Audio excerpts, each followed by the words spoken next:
오늘 말씀은 마태복음 3장 13절에서 17절입니다. 마태, 마가, 누가, 요한 4복음서 모두에 다 기록된 사건은 여러 가지 있지만 크게 7개입니다. 첫 번째가 세례 요한의 예수님 증거와 예수님이 세례 받으신 것. 두 번째는 오병이어의 기적. 세 번째는 예수님께서 예루살렘에 입성하시고 성전을 청소하신 것. 네 번째는 최후의 만찬과 겟세마네. 그 다음에 다섯 번째는 산헤드린에서 밤중에 재판받고 빌라도 앞에서 2번의 재판을 받는 것. 여섯 번째는 두말할 것도 없이 십자가이고, 일곱 번째는 예수님의 장사와 부활하심입니다. 그러니까 이 예수님의 세례는 예수님의 공생애에 가장 의미 있고 출발점이라고 할 수 있겠죠. 이 공간복음, 우리가 흔히 말하는 마태, 마가, 누가복음을 공간복음이라고 하는데요. 요한복음과 이 예수님의 세례에 대해 강조점이 조금 다릅니다. 이 공간복음서에서는 세례 요한이 예수님을 증거하였다는 것을 강조합니다. 왜냐하면 세례 요한은 당시에 그 모두가 인정하는 선지자였습니다. 이 마태복음은 이 유대인에게 쓰여져 있어서 그 당시 선지자인 세례 요한에 의해 인정받고 또 예수님이 증거되었다 하는 것이 매우 중요합니다. 그래서 예수님이 세례받은 후에 성령이 예수님에게 내려오셨다 하는 것이 이 공간복음서의 첫 번째 강조입니다. 이 공간복음서의 두 번째 강조점은 이 마태복음 3장 17절에 이는 내 사랑하는 아들이요 내 기뻐하는 자라고 하나님께서 말씀하십니다. 이것이 마태, 마가복음 또 누가복음 세 복음서에 모두 기록되어 있는데, 그 중에 오늘 본문이 마태복음의 강조점은 그 세례 요한과 예수님과의 그 대화에 있습니다. 이 마태복음 3장 14절과 15절 말씀에 요한이 말려 이르되 내가 당신에게서 세례를 받아야 할 터인데 당신이 내게로 오시나이까? 예수께서 대답하여 이르시되 이제 허락하라. 우리가 이와 같이 하여 모든 의를 이루는 것이 합당하니라 하시니 이에 요한이 허락하는지라. 요한이 말리면서 이렇게 팔짝 뛰죠. 내가 세례받아야 되는데 어떻게 당신이 오십니까? 근데 예수님은 이제 허락하라. 우리가 이와 같이 하여 하나님의 의를 이루는 것이 마땅하다. 라고 그렇게 말씀하십니다. 이에 세례 요한이 허락하고 예수님에게 세례를 했습니다. 이 말씀 속에는 만약 우리 하나님이 그냥 오셨다면 우리 모두가 심판을 받아야 되는데, 그런데 하나님이 우리를 구원하시기 위해서 요한복음 3장 16절에 하나님이 세상을 이처럼 사랑하사 독생자를 주셨으니 이는 그를 믿는 자마다 멸망치 않고 영생을 얻게 하려 하심이라. 육체로 오셨습니다. 육체로 오셨기 때문에 죄인인 우리도 하나님과 함께 할 수 있고 그 임재에 품은 받을 수 있는 거죠. 그러니까 그것이 하나님이 우리에게 세례를 해도 우리는 감당 못하고 아마 죽을 겁니다. 그런데 그 하나님이 육체로 오셨어요. 그래서 그 육체로 오신 하나님께 또 하나님이 그 하나님이 또 인간에게 또 세례를 받습니다. 인간에게 세례를 받기 때문에 모든 것이 다 달라지죠. 하나님이 나를 10,000번 심판해도 내가 할 말이 없을 텐데 그걸 하나님이 유보하시고 우리의 필요를 먼저 섬겨주신 것이죠. 그래서 이 의라고 하는 것은 내가 아무리 옳고 정당해도 내 정당한 권리를 행사하기 전에 너의 필요를 먼저 섬기는 이것이 성경의 의이고 이것이 하나님의 나라이며 그 의가 이루어진 것입니다. 이 마태복음의 의의 증거는 당시 유대인에게 쓰여진 것이어서 이 종교적인 지식이 있어야 이해가 됩니다. 반면에 요한복음은 사랑의 복음서라 불릴 만큼 하나님이 우리를 향한 사랑뿐 아니라 그 아들 예수 그리스도를 보내시고 독자 하나님이며 왜 심판자이신지 누구든지 이해할 수 있게끔 풀어서 설명을 하는 것이 요한복음입니다. 요한복음은 시작부터 예수님은 하나님이다 하는 것을 선제로 표현했습니다. 이 1장 1절의 말씀에 보면 태초에 말씀이 계시니라. 말씀이 하나님과 함께 계셨으니 이 말씀은 곧 하나님이시라 라고 증거하시고요. 또 만물 이전에 말씀이 계셨다라고 또 증거하죠. 그건 15절과 30절에 내 뒤에 오시는 이가 나보다 앞선 것은 그분은 나보다 먼저 계시는 분이라 한 것이 이 사람을 가리킴이라 라고 말씀하십니다. 그 다음에 요한복음 1장 18절에 본래 하나님을 본 사람이 없으되 아버지 품속에 있는 독생하신 하나님이 나타내셨느니라. 하나님을 나타내셨을 뿐만 아니라 그 하나님의 은혜와 진리를 온전히 나타내셨다. 이게 16절에서 18절이며 그리고 또 세례 요한의 증거가 나타나는데요. 너희가 알지 못하는 한 사람이 내 뒤에 오지만 나는 그의 신들매를 풀게 해도 감당치 못한다.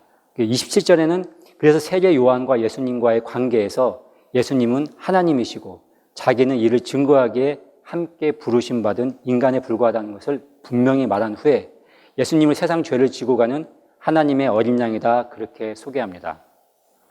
그래서 내가 물로 세례를 하는 것은 그를 이스라엘에 나타내려고 한다. 그러나 그를 나도 알았던 건 아니다. 요한복음 1장 33절에 보시면 나도 그를 알지 못하였으나 나를 보내어 물로 세례를 베풀라 하신 그 이가 나에게 말씀하시되 성령이 내려 누구의 위에든지 머무는 것을 보거든 그가 곧 성령으로 세례를 베푸는 이인 줄 알라 하셨기에 내가 보고 그가 하나님의 아들이심을 증거하였노라 하니라. 하나님께서 먼저 요한에게 말씀하셨고 또 말씀하시기를 성령이 내려서 머무는 것을 보거든 하나님의 성령으로 세례를 베푸는 줄 알라 하십니다. 사도 요한은 아시다시피 평생의 광야에서 말씀을 두드리고 찾고 이루어질 것을 신뢰하고 그렇게 구하고 찾고 두드리지 않고서야 어떻게 하나님의 음성을 들을 수 있었겠고 성령이 내려 머무는 것을 볼 수 있었겠습니까? 이 사도 요한은 그러나 내가 보고 하나님의 아들임을 증거하였다 하는 것입니다. 이런 디테일이 공간복음과 좀 다른 부분입니다. 성령이 머문다는 것은 엄청난 것입니다. 성령, 하나님, 예수님은 동일한 인격이죠. 이 성령이 내려서 머물 때 성령은 온유하신 분이어서 상대를 거슬러 뭘 하지 않는 분이세요. 상대가 거슬리면 상대가 성령님과 동조될 때까지 기다리시는 분이시에요. 성령이 내려 머무는 건 예수님의 인격이 곧 하나님의 인격과 동일하다는 것을 나타내는 것입니다. 성부, 성자, 성령 하나. 그래서 나 요한은 물로 세례를 베풀어 너희들로 하나님 앞에 돌이키게 하지만 그는 성령으로 세례를 주며 곧 구원받은 것, 또 심판에서 자유해진 것임을 확정시키는 또 다른 차원의 것을 말씀하십니다. 이 세례 요한은 그래서 소개하고 예수님은 심판을 또 구원을 확증하기 때문에 내가 그것을 보고 하나님의 아들임을 증거하였다라고 말씀하십니다. 요한복음 5장 39절에 예수께서 이렇게 말씀하시죠. 너희가 성경에서 영생을 얻는 줄 생각하고 성경을 연구하거니와 이 성경이 곧 내게 대하여 증언하는 것이니라. 그래서 본관복음보다 요한복음은 세례 요한과 예수님의 관계 그리고 그 예수님이 왜 하나님이시고 영원한 심판주이신가 하는 것에 더 풀어서 자세히 설명되어 있는 것입니다. 본문은 짧은 본문입니다. 몇 가지 단어가 중요한데 14절에 말려 이는 디아코로 예수님의 요청에 대해서 강한 계속적 행동 요건 불가합니다. 저는 나로서는 이걸 할 수 없습니다. 세례 요한이 뭐 한 번, 한두 번 사야한 것이 아니라 이건 정말 어렵고 불가한 것입니다. 저는 이것을 할 수가 없습니다. 라고 강조한 것이고요. 15절에는 허락하라. 이것은 아페아미라고 이건 고통을 수반하는 어떤 그런 뜻입니다. 그렇게 하는 것이 어렵고 불가하니 해서는 안 되는 것임에도 불구하고 그것을 해야 된다. 그것을 이룬다라고 그렇게 표현했는데 또 여기서 이룬다라는 말은 fulfill, 그러니까 충만해진다. 그 성령 충만을 말할 때 쓰는데 우리가 불가하게 보이는 것을 순종함으로 하나님의 의가 온전히 이루어지게 된다. 또 그렇게 할 때 하나님의 역사가 우리 가운데 이루어진다라는 말씀입니다. 16절에 자기 위에 성령이 분명히 예수님 위에 임한 것을 보시더니 이 보시더니는 에이다라고 하는데 이 에이다는 눈으로 보여지는 현상 그러니까 성령이 임한 것은 분명히 눈으로 보여진 현상이며 그것은 이루어진 것이다라고 합니다.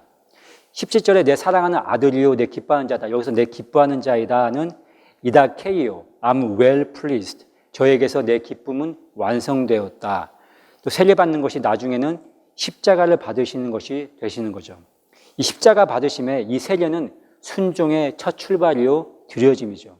그래서 하나님은 그 하나님의 기쁨으로 뜻이 이루어진 기쁨에 충만하였다 하는 것입니다. 여기서 이는 내 사랑하는 아들이요 내 기뻐하는 자를 조금만 더 보면 이 마태복음과 마가복음도 마찬가지고 누가복음도 비슷합니다. 마태복음은 선명한 16장에 베드로가 주는 그리스도시요 살아계신 하나님의 아들이십니다. 이렇게 고백하죠. 그 후에 베드로가 십자가를 말리니까 너는 하나님의 일을 생각하지 않고 사람의 일을 생각한다고 사탄아 물러가라. 이렇게 해서 예수님에 대한 고백과 그것이 십자가를 지는 메시아라는 확증이 이루어집니다. 그 다음에 예수님이 제일 첫 번째로 인자가 십자가를 져야 한다는 것을 말씀하십니다. 그 다음에 나오는 게 이 변화산 사건입니다. 변화산에서 예수님의 영광이 나타나죠. 그리고 변화산에 이어 다시 17장 22절에 보면은 예수님이 또 인자가 십자가를 져야 한다. 또 두 번째 십자가 이야기를 하고 있습니다. 그러니까 예수님이 나는 십자가를 져야 한다, 또 나는 십자가를 져야 한다. 그 사이에 이 변화산 사건에 하나님이 이는 내 사랑하는 아들이다 하는 것을 선포하죠. 십자가와 하나님의 기뻐하고 사랑하는 아들이라는 것이 똑같은 거죠. 그러니까 요한복음에선 이 세례기사처럼 조금 더 일반인도 잘 이해할 수 있도록 그런 의미로 풀어져 요한복음에 나타나게 됩니다. 요한복음 12장 23절 말씀에 예수님께 찾아온 헬라인, 당시 경제 문화적으로 전성기로 예수님을 뵙고자 청하는 그 장면 이후에 예수님의 말씀하시는 걸 보면 유추할 수 있는데요. 뭔가 현상의 성공을 아마 얘기했던 것 같습니다. 근데 예수님은 무엇이 진정한 영광인지 말씀합니다. 그 영광은 23절에 인자가 영광을 얻을 때가 왔도다. 24절에 진실로 너희에게 이르노니 한 알의 밀이 땅에 떨어져 죽지 아니하면 한 알 그대로 있고 죽으면 많은 열매를 맺느니라. 그리 말씀하신 후에 28절에 이렇게 기도하십니다. 아버지여, 아버지의 이름을 영광스럽게 하옵소서 하시니 이에 하늘에서 소리가 나서 이르되 내가 이미 영광스럽게 하였고 또 다시 영광스럽게 하리라 하시니, 이미 영광스럽게는 예수님의 성육이시죠. 그 육신의 예수님으로 오신 것이고 또 다시 영광스럽게 한다는 것은 육체를 벗고 그 십자가와 부활을 말씀하는 것이죠. 그래서 왜 십자가가 단순히 고난과 그 죽음으로 끝나는 것이 아니라 십자가야말로 진정으로 하나님의 영광을 나타내는 것이죠. 그래서 하나님이 기뻐하시고 사랑하는 아들이라고 하는 것을 요한복음은 우리에게 더 사실적으로 설명해 주고 있는 것입니다. 복음은 한마디로 세례를 받으시는 것은 단순히 세례를 받은 게 아니라 하나님의 십자가를 받기로 예수님께서 결단하신 그 십자가의 삶을 출발하신 거죠. 그리고 그 십자가는 하나님의 의를 나타냅니다. 그 의는 나의 정당한 권리보다 너의 필요, 우리의 필요를 먼저 섬기는 것입니다. 그래서 이 십자가를 지는 것이 생명의 영광을 나타내는 것이며 생명의 영광이 증거가 되고 이루어지는 것이다 하는 것입니다. 이 안에 있는 단순한 진리는 생명의 가치는 반드시 희생으로 나타납니다. 우리가 하나님 생명으로 태어나서 희생을 전혀 하지 않았다. 그러면 생명이 전혀 없는 거죠. 그냥 생존으로 먹고 마시고 입고 자기 위해서만 산 거지 생명을 피우지 않은 그러한 허무의 삶이죠. 그러니까 생명의 피어남은 무엇을 통해서? 반드시 희생을 통해서 하나됨을 이루게 됩니다. 우리가 원래 하나였던 하나님을 회복시키는 것이죠. 그래서 이 희생의 생명을 사는 삶으로 전환되는 것이 우리의 거듭남이라고 하는 것입니다. 나눔 가이드. 소망의 전환이 없이는 거듭남이 없습니다. 즉 세상의 종로를 타면서 자유함으로 생명을 활짝 피울 수 없습니다.